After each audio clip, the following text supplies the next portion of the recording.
गोंदू बाबा सोबत अनेक मंत्र्यांचे फोटो दिसत आहेत। रुपाली चाकणकरांची विकेट पडली, भविष्यात आणखी कोणाची विकेट पडू शकते? फोटो तर लई जणांचे कोणाकोणासोबत आहे, त्याच्यात तर कोणीच राहणार नाही, मुख्यमंत्र्यासहित पाहिजे सगळे कोण राहणार आहे? मोदी साहेबांचे फोटो आहे कुठं एखाद्या बंधुबाबा सोबत, ते तर असे आपले तर अर्धे तर राजकारणी तुम्ही सांगा, बाबान देवाशिवाय मंदिराशिवाय किंवा धर्माशिवाय यांना काही जमते का हो? यांना तर तिथंच पडावं लागतं. त्याच्यानं हे जर काढत बसलं का नाही तर प्रत्येक इलाख्यातल्या बंधुबाबा सोबत त्यांचे फोटो लागलेले आहे व्यवस्थित। फोटो असून नाही म्हणता येईल आपल्याला काही। आता एखाद्यानं नेलं, आम्हाला कार्यकर्त्यांना नेलं आणि तिकडे काही त्या मंदिरात त्या बाबानं काही केलं तर त्याला आम्ही काय करणार आहे? दोषी आहे का? आता मी मगा उदाहरण दिलं, तुमच्यासोबत फोटो काढला आणि तुम्ही तिकडे काय केलं तर मी दोषी आहे का? असं होणार नाही।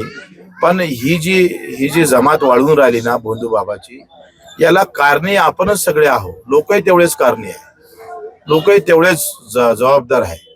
नेते तर आहेच, म्हणजे एवढे खुळे नेते आहे, तिथं जाऊन पाया पसरत, पाया लागतंय, त्याचे पाय धुतय आणि ते म्हणजे कठीण आहे। बापाचे पाय धुतले नसून साले ना त्याचे पाय धुतात, काय करणार?